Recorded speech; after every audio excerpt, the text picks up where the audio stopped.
Shark Side of the Moon. It's cinema. It's cinema. It's a masterpiece. It's a movie, and well, I'll just explain the plot line. So it starts off all these years back at a Russian Soviet Union era base, science base, whatever, military base operation type thing. We find out that the Soviet government, they're making these little humanoid sharks, and the guy's like, I'm sure glad they're behind this electric fence, right? He says that. The dialogue's so good. So after that statement, I'm sure you can guess what already happens. The sharks, they're out there. They broke out of the electric barrier. The second he said, I'm sure glad they won't break out, and then movie. And yeah, this is what the sharks actually look like. And you might be thinking, oh, well, that means this movie came out in like 2012 or something. Nope.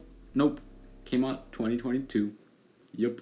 These are 2022 effects. CGI goes crazy, bruh. So those two scientists, right, they have to lure all little sharks, right? I don't know how they get the sharks to follow them, really. I forgot.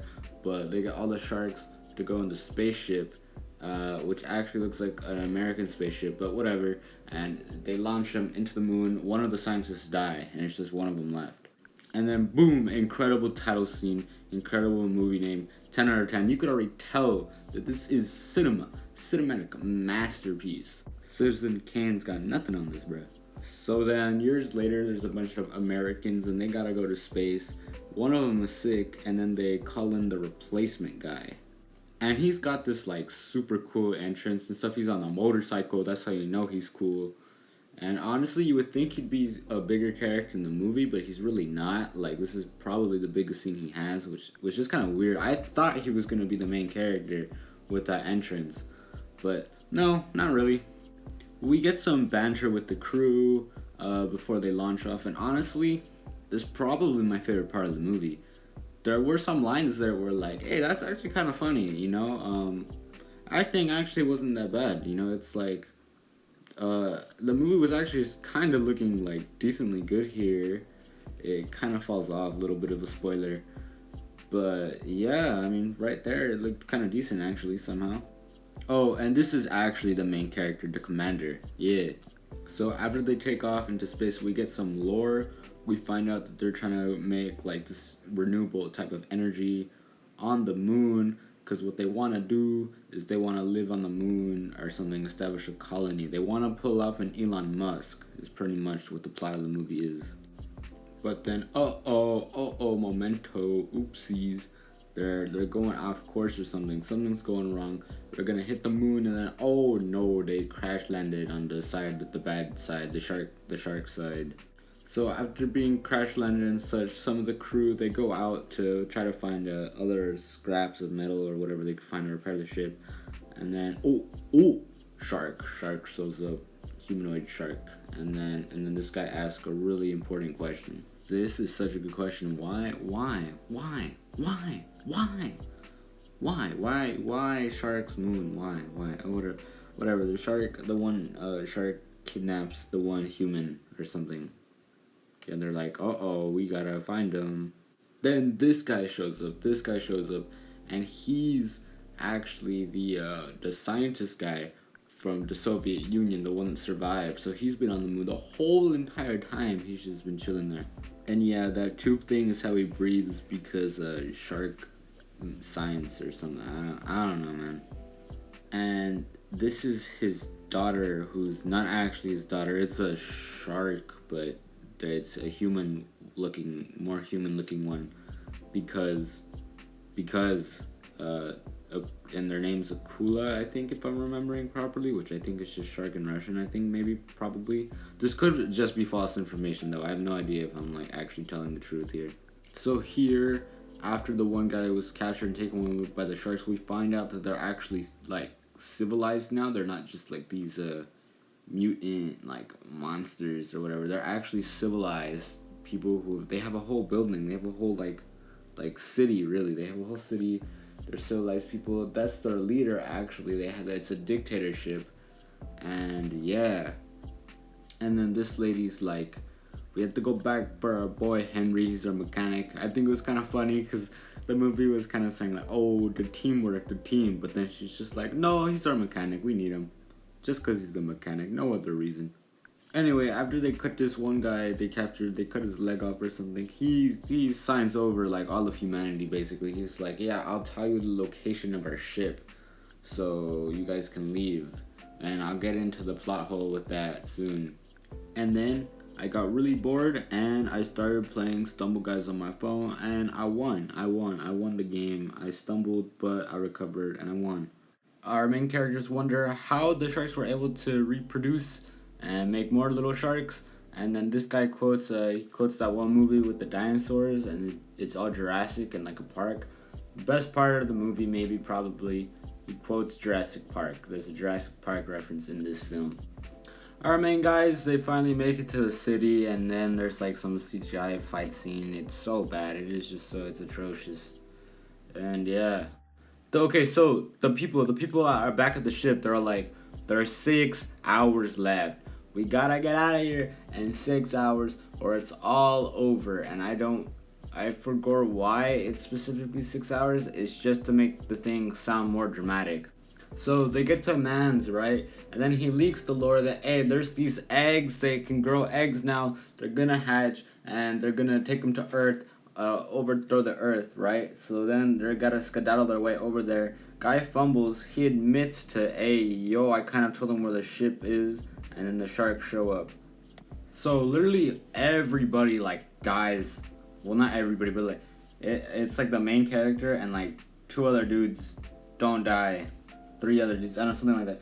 Even the guy that they went to go rescue died, which I thought was kind of funny because that whole entire thing was just pointless. They all ended up dying. They didn't, bro. They should have just left them.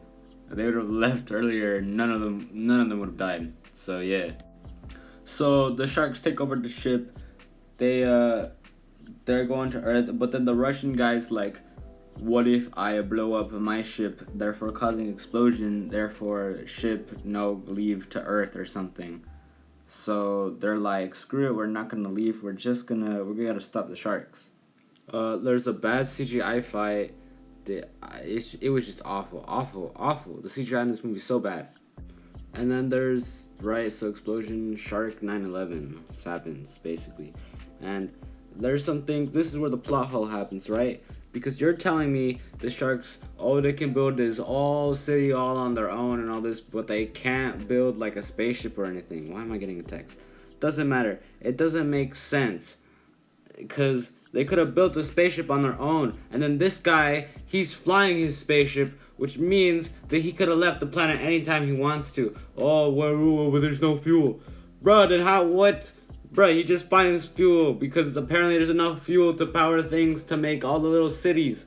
So, like, excuse me, why was he stuck on that planet for 40 years? I don't understand it. It doesn't make any sense. This movie is pain.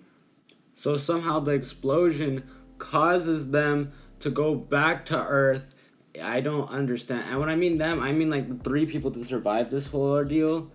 It's like, it happened so fast. They weren't even clear how they got back to Earth. Like, I know the sharks blew up or something, but I don't understand, and it's just stupid. It's stupid. Make it back. This lady is really happy for some reason. Like, most of her friends or colleagues, whatever, didn't just die.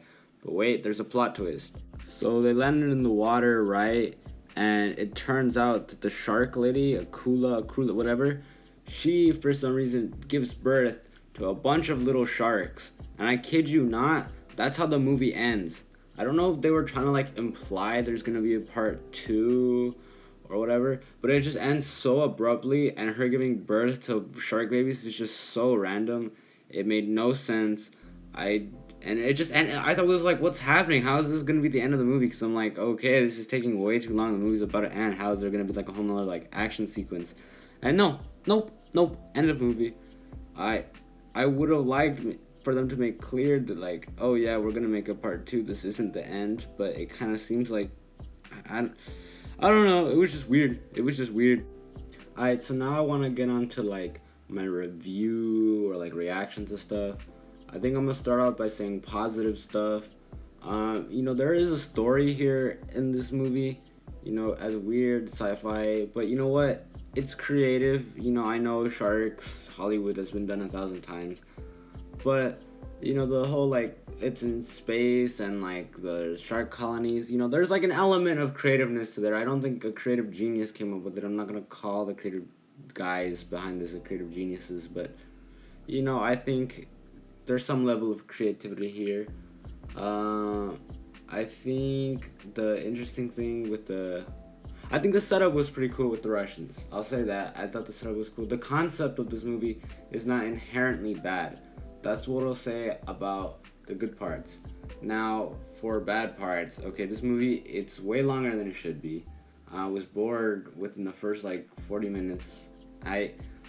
The effects are dog water. Okay, the effects are really bad. CGI is really bad. Like, I mean, like, I think I could, you know, I might unironically be able to find stuff on like YouTube green screen that might be better. In fact, I don't know if that's what they did. They might have just done that. So I don't know. The acting was kind of mid.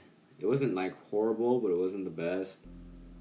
Uh, the characters felt so like one dimensional. There was like only one character, which is the main one, and the Russian that really felt like, you know, they were actual people. Um, I failed to really care for Akula though, which is like they centered a lot of the story around her, and I did not really care for her. The Yeah, pretty much movie. It just wasn't really that good. I'd give it like a a light, a decent like one, two. I don't know, three. We'll give it a three. Shark Side of the Moon is a movie that exists. Yeah.